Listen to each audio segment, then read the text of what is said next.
Tidak ada seorang pun di seluruh benua surgawi yang akan percaya bahwa lelaki yang sedang duduk santai di bawah pohon persik itu adalah makhluk paling berbahaya yang pernah hidup. Pakaiannya sederhana, rambutnya berantakan. Di sampingnya hanya ada seekor ayam kampung yang sedang mematuk tanah. Sesekali ia menguap malas sambil memandangi awan. Dari kejauhan, siapapun yang melihatnya pasti mengira dia hanyalah kultivator gagal yang tidak memiliki masa depan. Padahal jika ia benar-benar melepaskan seluruh kekuatannya, gunung bisa lenyap, lautan bisa terbelah, langit bisa runtuh, dan dunia kultivasi mungkin akan pernah sama lagi. Namanya Caesar, dan selama 100 juta tahun, ia menyembunyikan dirinya dari seluruh dunia. Saya rasa pembukaan cerita ini langsung menarik karena ironi yang dibangun begitu besar. Sosok yang terlihat paling biasa justru merupakan keberadaan yang bahkan para dewa pun mungkin tidak sanggup hadapi. Namun yang membuatnya lebih unik adalah alasan Caesar bersembunyi bukan karena takut pada musuh. Sebaliknya, musuhlah yang seharusnya takut padanya. Masalah sebenarnya jauh lebih aneh. Caesar memiliki tubuh spiritual yang sangat istimewa, tubuh yang hanya muncul sekali dalam sejarah kosmos, tubuh yang mampu menampung kekuatan tanpa batas, tubuh yang membuat semua sekte besar mengincarnya sejak zaman kuno. Khususnya satu kelompok yang paling membuatnya pusing. Sekte Sutra. Sekte ini terkenal di seluruh dunia kultivasi, bukan karena kekuatan tempur mereka, melainkan karena teknik kultivasi unik yang melibatkan energi yin dan yang. Dan masalah terbesar Caesar adalah tubuh sucinya menjadi harta karun terbesar bagi para wanita sekte tersebut. Jadi selama puluhan juta tahun, Caesar melakukan satu hal yang sangat sederhana, bersembunyi. Saya sangat suka premis ini karena terasa lucu sekaligus absurd. Di dunia kultivasi yang biasanya dipenuhi ambisi mengejar kekuatan, Caesar justru menghabiskan waktu sangat lama menghindari perhatian. Bukan karena tidak kuat, tetapi karena terlalu kuat. Akibat tubuh spiritualnya yang sempurna, setiap tetes energi yang keluar darinya dapat menciptakan keberuntungan luar biasa. Bunga biasa bisa berubah menjadi tanaman surgawi, hewan biasa bisa berevolusi menjadi makhluk legenda. Bahkan udara di sekitar tempat tinggalnya perlahan berubah menjadi tanah suci. Namun Caesar sendiri hidup sangat sederhana. Ia bercocok tanam, memelihara ayam, memancing, dan menunggu. Menunggu tubuh spiritualnya kehilangan kesucian secara alami. Karena hanya setelah itu ia benar-benar bisa bebas dari perhatian seluruh dunia. Sayangnya, takdir tampaknya punya rencana lain. Suatu hari, seorang pelayan baru datang ke kediamannya. Gadis muda itu terlihat biasa saja, pendiam, rajin bekerja, dan sangat sopan.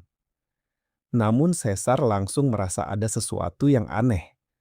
Bukan karena ia melihat identitas asli gadis itu. Sebaliknya, karena ia terlalu malas untuk memeriksa. Ia hanya menganggap keanehan itu tidak penting. Yang tidak ia ketahui adalah, pelayan tersebut sebenarnya bukan pelayan. Ia adalah putri suci Sekte Sutra. Salah satu jenius terbesar generasinya. Wanita yang dikirim khusus untuk menemukan keberadaan Caesar. Saya rasa bagian ini sangat menarik karena sejak awal kita tahu bahwa penyamaran itu hampir pasti akan berakhir kacau. Masalahnya hanya menunggu waktu. Putri suci itu awalnya datang dengan penuh keyakinan. Ia mengira Caesar adalah pertapa misterius yang menyembunyikan rahasia besar.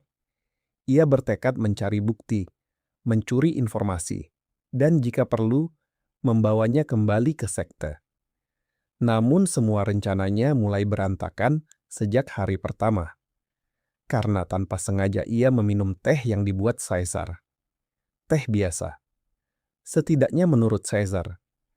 Tetapi bagi dunia luar, Daun teh itu sebenarnya berasal dari pohon spiritual yang menyerap energi kosmik selama jutaan tahun.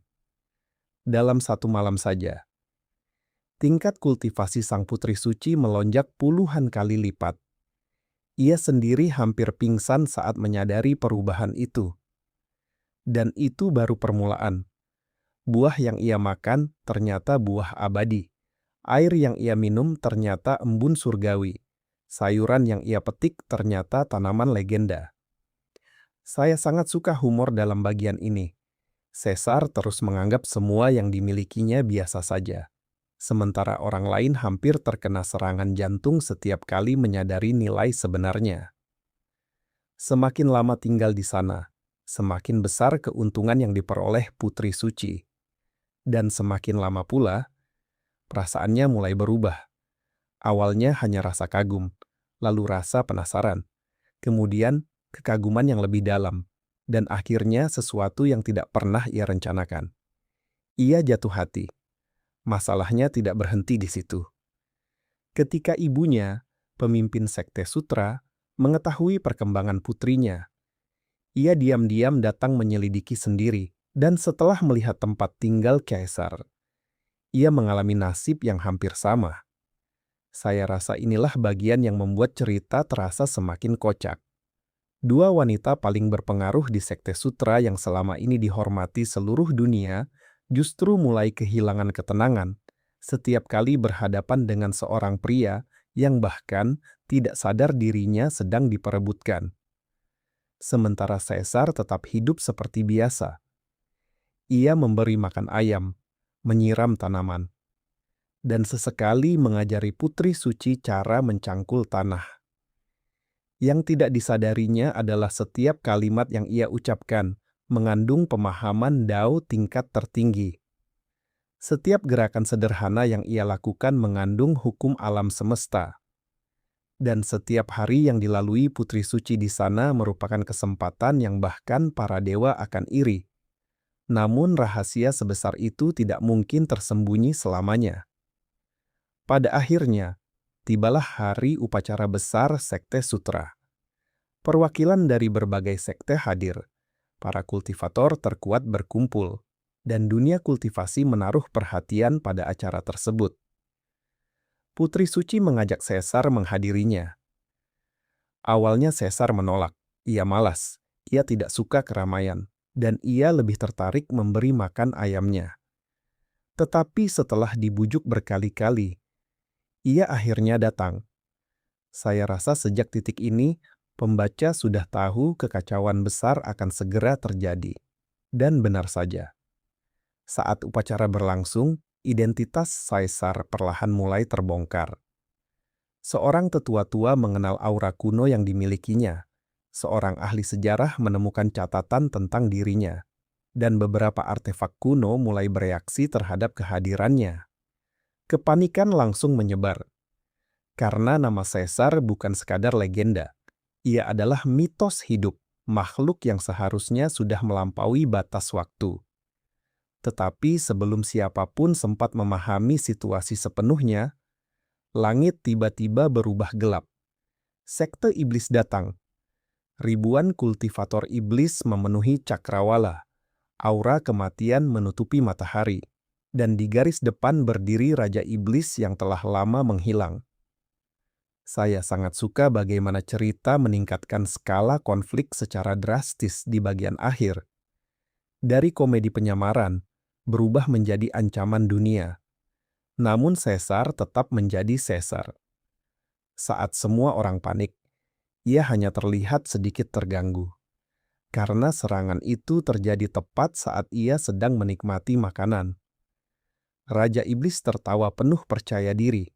Ia mengumumkan bahwa era baru telah dimulai, bahwa semua sekte akan dihancurkan, bahwa dunia akan tunduk di bawah kekuasaannya. Lalu sesuatu yang tidak masuk akal terjadi. Ayam kampung milik Caesar yang selama ini mondar-mandir di sekitar lokasi tiba-tiba mengepakkan sayap. Langit terbakar. Bulu-bulunya berubah menjadi api emas. Tubuhnya membesar hingga menutupi cakrawala. dan aura yang dilepaskannya membuat para kultivator tingkat tinggi gemetar ketakutan. Burung api purba, makhluk legenda yang diyakini telah punah sejak awal penciptaan dunia. Seluruh arena membeku, bahkan Raja Iblis kehilangan senyum untuk pertama kalinya. Tetapi kejutan terbesar belum datang, karena Caesar akhirnya berdiri. Tidak ada ledakan energi, tidak ada ritual panjang, tidak ada persiapan khusus. Ia hanya menghela napas kecil, kemudian mengayunkan satu jari. Satu jurus. Hanya satu. Dan Raja Iblis lenyap. Bukan terluka, bukan terpental. Lenyap. Seolah keberadaannya dihapus dari realitas. Saya rasa inilah puncak cerita yang paling memuaskan. Bukan karena pertarungannya panjang, tetapi karena seluruh cerita sebelumnya dibangun di atas satu fakta sederhana. Caesar terlalu kuat. Dan ketika ia akhirnya bergerak sedikit saja, seluruh dunia menyadari betapa kecilnya mereka dibandingkan dirinya. Setelah pertempuran berakhir, tidak ada seorang pun yang berani memandang Caesar dengan cara yang sama. Para tetua gemetar, para pemimpin sekte kehilangan kata-kata, dan sekte iblis yang tersisa langsung melarikan diri. Sementara Caesar sendiri terlihat lebih khawatir pada satu hal. Makanannya sudah dingin. Saya sangat menyukai penutup seperti ini karena tetap mempertahankan karakter Caesar. Meskipun identitasnya terbongkar dan seluruh dunia mengetahui siapa dirinya, ia tidak berubah menjadi sosok arogan.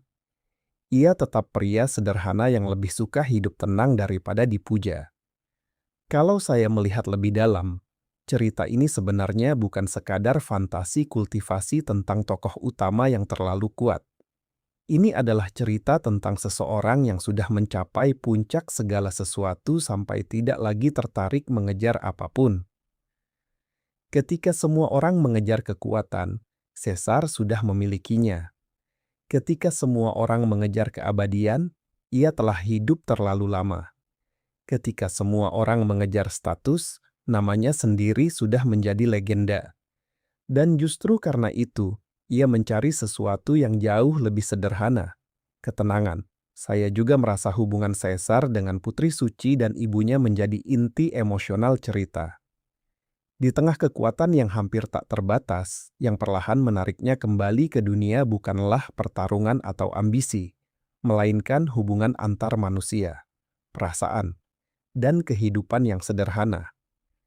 Yang paling membekas bagi saya adalah ironi terbesar cerita ini. Selama 100 juta tahun, Caesar berusaha keras menyembunyikan dirinya dari dunia. Namun pada akhirnya, bukan musuh yang menemukan dirinya, bukan para pemburu legenda, bukan para dewa, melainkan seorang gadis yang menyamar menjadi pelayan. Dan dari situlah seluruh kekacauan dimulai. Karena pada akhirnya, ini bukan sekadar kisah seorang master tingkat dewa yang berpura-pura lemah. Ini adalah cerita tentang makhluk terkuat di dunia yang bisa menghapus Raja Iblis dengan satu jurus, tetapi tetap tidak mampu menghindari takdir ketika dua wanita paling berpengaruh di dunia kultivasi mulai tergila-gila kepadanya.